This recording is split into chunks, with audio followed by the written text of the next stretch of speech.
जो है 2014 में मोदी इसके पहले आरोप लगाते थे कि आप अपनी घर को इतना सुरक्षित कर लीजिए कि दूसरा कोई यहाँ पे कैसे कर पा रहा है। ये इसके पहले विपक्ष में थे तो यही जो है कांग्रेस सरकार से पूछा करते थे कि ये कैसे क्या हो रहा है, तो अब मोदी इसकी जिम्मेदारी क्यों नहीं लेते हैं? पूरी जिम्मेदारी ले। अभी तक तो बता रहे थे चौकीदार सो रहा है, तो क्या होगा भाई? इंटेलिजेंस आपका क्या काम कर रहा है? इसकी सरकार थी तो वो कहते थे कि विपक्ष लव लेटर लिख रहा है, मनमोहन जी लव लेटर लिख रहे हैं। अब क्या हो रहा है? अरे तो ये भी तो लव लेटर वो मिल, ये तो अभी तक तो ये कम से कम वो लव लेटर ही लिखे। ये तो मोदी पहुंच गए थे मिलने के लिए, ये तो पहुंच गए वहां मिल के आए। अरे क्या मिल के आए हो? बार बार वही झुनझुना पकड़ा रहे हो। बिल्कुल। तो सर युवाओं में नाराजगी है कि सरकार आखिर अभी तक क्या कर रही है। 10 दिन बीत चुके, लेकिन सरकार जो कह रही थी विपक्ष पर लव लेटर का आरोप लगा रही थी, अब अभी तक क्या हुआ? क्यों क्या करें? मुर्शिदाबाद के घटना से डाइवर्ट करने की ये पूरी ये साजिश जो है मुर्शिदाबाद में ये असफल रहे हैं। ये पूरा मुर्शिदाबाद का जो है ये जो 26 में हुआ पूरा ध्यान यहाँ लगाना चाहते हैं। हकीकत तो यही है कि मुर्शिदाबाद में कम से कम हजारों 2000 लोग मरे। सरकार फेल हुई है कश्मीर में, बिल्कुल फेल हुई है। वहाँ पे कोई एक्शन नहीं लिया गया। हो जाए मोदी जी के साथ साथ सारे सेकुलरों को भारत छोड़ के भागना न पड़ जाए। बहुसंख्यकों की अनदेखी नहीं चलेगी। मोदी कह रहे हैं, उनको बहुत बढ़िया हम उनको सलाह दे रहे हैं। आपके पास सीधी सी वहां से आप कश्मीर पे बम फुड़वाइए, पूरा कश्मीर साफ कराइए और उसके बाद तुरंत जो है पाकिस्तान को ठेल दीजिए, नक्शे से गायब हो जाएंगे। इससे बढ़िया कोई विकल्प है नहीं। नमस्कार, लाइव प्रतापगढ़ में आपका स्वागत है। मैं दुर्गेश। दोस्तों, देश भर में जिस तरीके से जम्मू कश्मीर में बेरहमी से निहत्थे श्रद्धालुओं टूरिस्टों पर हमला हुआ है, उसके बाद से देश भर में गुस्सा है। श्रद्धांजलि सभा के साथ साथ पाकिस्तान पर बड़े प्रहार की मांग हो रही है। प्रधानमंत्री मोदी ने भी एक्शन लेना शुरू कर दिया है। देश भर में खास करके जो पाकिस्तानी लोग थे उनको हटाने के साथ साथ ही आतंकियों पर कड़े प्रहार के साथ साथ घर पर बुलडोजर चलना और कई बड़ी बात पाकिस्तान पर हुई, चाहे फिर पाकिस्तान पानी रोकना हो या फिर तमाम और तरीके की कार्रवाई शुरू हो चुकी है। लेकिन ये कार्रवाई नाकामी है। प्रदेश की जनता ये कर रही है कि अब उन पर पाकिस्तान पर आर पार होना चाहिए, क्योंकि जिस तरीके से निहत्थे टूरिस्टों पर हमला हुआ है, अपने देश में ही हमला हुआ है, जम्मू कश्मीर में जिस तरीके से हमला हुआ ये ठीक नहीं है। और कुछ लोग विपक्ष सेना पर सवाल खड़ा कर रहा है कि आखिर वहां पर सैनिक नहीं थे, सुरक्षा में चूक बता रहा है। बड़ी चीज ये रही कि धर्म पूछकर मारा गया है। अब इन सब तमाम मुद्दों को लेकर जानने के लिए हमारे साथ जो है वो प्रतापगढ़ में और प्रतापगढ़ के युवा हैं, तमाम लोग हैं, सामाजिक कार्यकर्ता हैं। इनसे जानने की कोशिश करेंगे कि जो हमला हुआ है और जो सरकार की कार्रवाई हुई है, ये दोनों कैसे देखते हैं। जो हमला हुआ है धर्म पूछकर मारा गया है और फिर जो है वो धर्म के साथ साथ ये भी कहा गया है कि कौन कलमा पढ़ सकता है। अगर कोई कलमा नहीं पढ़ रहा है, ये भी खबर आई कि पैंट उतरवाया गया कि ये मुसलमान है या हिंदू है, तो ये अलग तरीके का हमला है। इसे आप कैसे देखते हैं? जिस तरीके से ये पहली बार हमला हुआ है धर्म पूछ करके, कलमा पढ़ा करके, यानी मुसलमान हैं तो हमला नहीं करेंगे, हिंदू हैं तो हमला कर दिए, गोली मार दिए। कैसे देंगे 27 मौतों को? मैं तो यही कहना चाहूँगा कि जो ये हुआ है कश्मीर में, पहलगाम में, ये बहुत ही दुखद है, अत्यंत दुखद है। और सरकार ये बार बार कह रही है कि यहाँ पे कोई सुविधा नहीं है, यहाँ पे पर्यटक आ सकते हैं और यहाँ पे अपने सैलानी लोग अपनी जो घूमने के लिए आते हैं वो आ सकते हैं। लेकिन इतनी बड़ी चूक हुई कहाँ, जो कि सेना की ही वर्दी में वो आते हैं और हमारे हिंदुओं को मजहब पूछ के मारते हैं। भाई आप हिंदू हैं तो मार दिए, अगर मुस्लिम है तो कोई बोला नहीं गया। इस तरह की घटना जो हो रही है देश में, ये अत्यंत अशोभनीय है। इसको तो हम तो यही कहेंगे कि 65 एक बार फिर से दोहरा दिया जाए और ऐसा दोहराया जाए कि नक्शे से खत्म हो जाए पाकिस्तान। तो मेरी तरफ से यही है कि पाकिस्तान को अब जो है बिगड़ देर किए तुरंत भारत सरकार को एक्शन लेना चाहिए और तुरंत उसकी त्वरित कार्रवाई करनी चाहिए और पाकिस्तान को नक्शे से मिटना ही होगा, मेरा ये कहना है।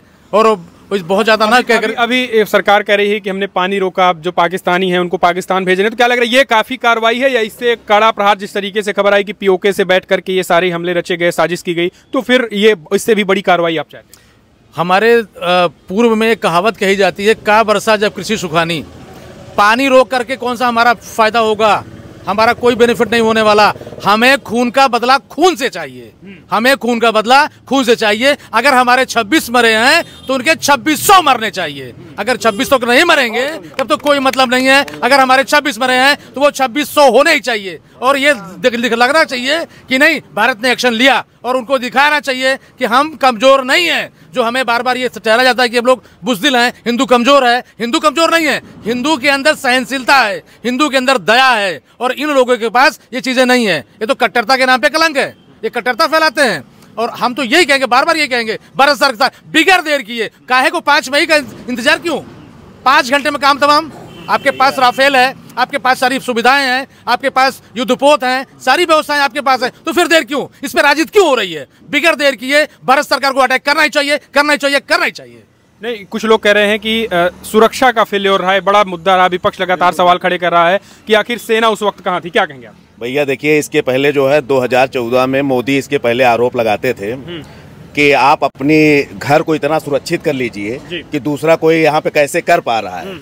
ये इसके पहले विपक्ष में थे तो यही जो है कांग्रेस सरकार से पूछा करते थे कि ये कैसे क्या हो रहा है। तो अब मोदी इसकी जिम्मेदारी क्यों नहीं लेते हैं? पूरी जिम्मेदारी लें। अभी तक तो बता रहे थे चौकीदार है, चौकीदार है, चौकीदार सो रहा है, तो क्या होगा भाई?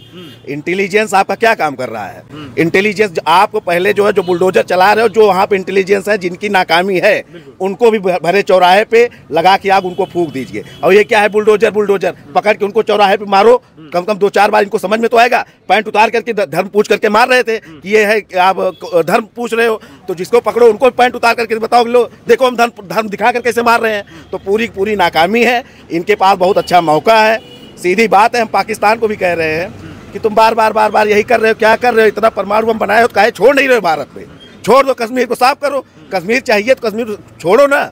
और हम मोदी कह रहे हैं, उनको बहुत बढ़िया हम उनको सलाह दे रहे हैं। आपके पास सीधी सी वहाँ से आप कश्मीर पे बम फुड़वाइए, पूरा कश्मीर साफ कराइए, और उसके बाद तुरंत जो है पाकिस्तान को ठेल दीजिए, नक्शे से गायब हो जाएंगे। इससे बढ़िया कोई विकल्प है नहीं। मतलब अभी मौका है, मौका बहुत अच्छा है। पहले कश्मीरियों को ठोके, पहले कश्मीरियों को ठोके, चाहे पाकिस्तान ठोके चाहे भारत ठोके। ये नया फार्मूला बता, यही फार्मूला है। न इस पे कोई यूएन कुछ कर सकता है, न कोई कुछ कर सकता है। और अगर इनके पास और थोड़ा बुजुर्ग हो चुके हैं मोदी जी, अगर इतना नहीं कर पा रहे हैं, इतनी उनकी बौद्धिक क्षमता नहीं जा पा रही है, तो सीधा एक काम ये करें कि पहले चौराहे पे जैसे वो पैंट उतार करके पूछ करके कलमा पढ़वा करके किए थे, वैसे हनुमान चालीसा पढ़वाएं, राम करवाएं। अगर नहीं कर पा रहे हैं तो सीधा उनको जो है वहीं पे उनको तुरंत माचिस लगाएं और उनको जलने के लिए छोड़ दें मिट्टी तेल डाल के। यही लोग बता करके सत्ता में आए हैं और ये कुछ कर नहीं पा रहे हैं। और नहीं तो जो हम बता रहे हैं इसका सीधा है, जो वहां पे था उसकी जिम्मेदारी ले। अगर इनकी मोदी की जिम्मेदारी तय होनी चाहिए। मोदी जी जब कांग्रेस की सरकार थी तो वो कहते थे कि विपक्ष लव लेटर लिख रहा है, मनमोहन जी लव लेटर लिख रहे हैं। अब क्या हो रहा है? तो ये भी तो लव लेटर वो मिल, ये तो अभी तक तो ये कम से कम वो लव लेटर ही लिखे। ये तो मोदी पहुंच गए थे मिलने के लिए, ये तो पहुंच गए, वहां मिल के आए। अरे क्या मिल के आए हो? बार वही झुनझुना पकड़ा रहे हो। बिल्कुल। तो सर, युवाओं में नाराजगी है कि सरकार आखिर अभी तक क्या कर रही है। 10 दिन बीत चुके, लेकिन सरकार जो कह रही थी विपक्ष पर लव लेटर का आरोप लगा रही थी, अब अभी तक क्या हुआ? क्यों क्या करें? मुर्शिदाबाद के घटना से डाइवर्ट करने की ये पूरी ये साजिश जो है मुर्शिदाबाद में ये असफल रहे हैं। ये पूरा मुर्शिदाबाद का जो है, ये जो 26 में हुआ, पूरा ध्यान यहाँ लगाना चाहते हैं। हकीकत तो यही है कि मुर्शिदाबाद में कम से कम 1000-2000 लोग मरे। मतलब सरकार फेल हुई है कश्मीर में, बिल्कुल फेल हुई है। वहाँ पे कोई एक्शन नहीं लिया गया। यहाँ 26 मरे, पूरा ध्यान यहाँ लगा हुआ है। यहाँ पे भी कुछ नहीं हो रहा है। और पाकिस्तान को तो हम एक चीज बता देना चाहेंगे, सीधी बात, कि अगर मोदी से नहीं हो पा रहा है तो हमारे यहाँ अंदर ही इतनी सेनाएं बन चुकी हैं। चलिए आपकी सेना फेल हो गई है, छोड़िए उनको।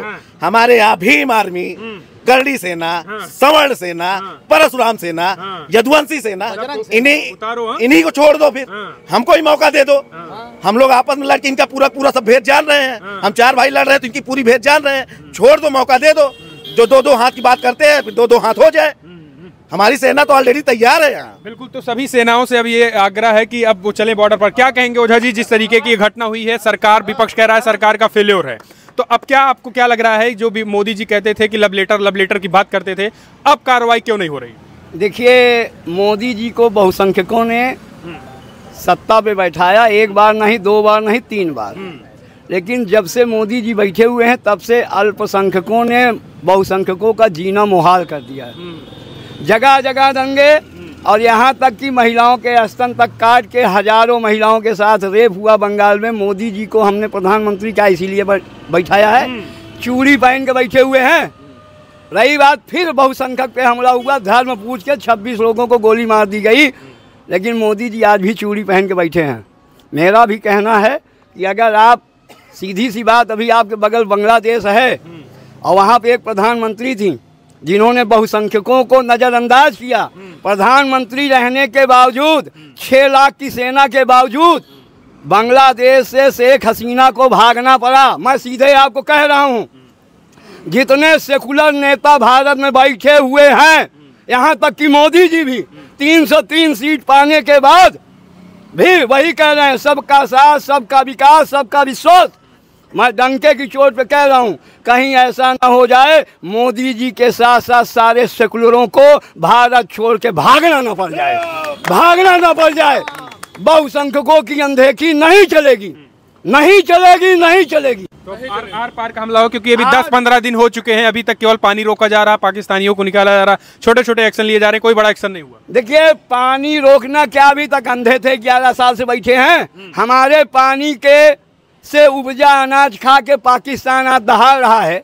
अगर यही 75 साल पहले पनिया बंद कर देते तो क्या मोदी जी 11 साल पहले क्या चाह रहे थे कि हिंदुओं पे हमला हो, तब हम करें, तब हम करें। 11 साल होना चाहिए था ये बंद। 1900 मैंने आपको बता दूं, लोग मुझे देशद्रोही भी कहेंगे, ये बंद तो 1947 में ही हो जाना चाहिए था।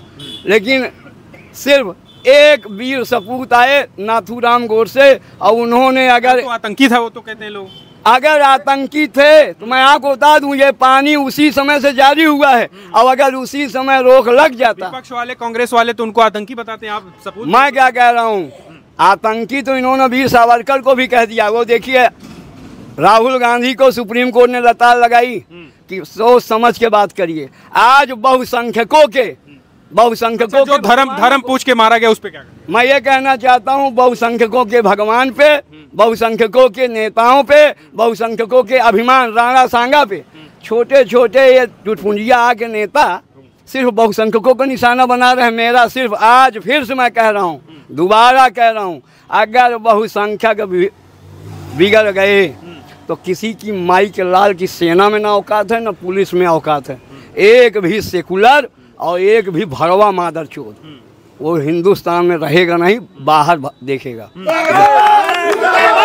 एक भी भरवा मादर। सब्र धीरे धीरे टूट रहा है युवाओं। सब्र की बात की जा रही है। लगातार बहुसंख्यकों की अनदेखी कांग्रेस ने की, 11 साल से सत्ता में मोदी जी को बैठा इन्होंने की, और आज योगी बाबा भी ये तो कह रहे हिंदुओं की सरकार है। हिंदुओं की कौन सी सरकार? बंगाल में हिंदू काटा जा रहा है, कश्मीर में हिंदू काटा जा रहा है, सहारनपुर में हिंदू काटा जा रहा है, दिल्ली में हिंदू काटा जा रहा है। लोग अपना घर बेच के जा रहे हैं।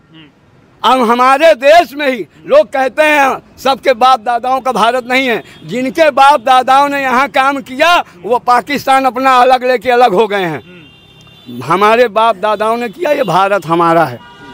पहले हक, ये आपने सुना होगा, नपुंसक थे मनमोहन सिंह, उन्होंने कहा पहला हक अल्पसंख्यकों का, पहला हक हमारा है बहुसंख्यक, जिस देश के हम हैं। और अगर हम लोग भड़क गए तो किसी माई के लाल की सेना की औकात नहीं और न ही पुलिस की औकात।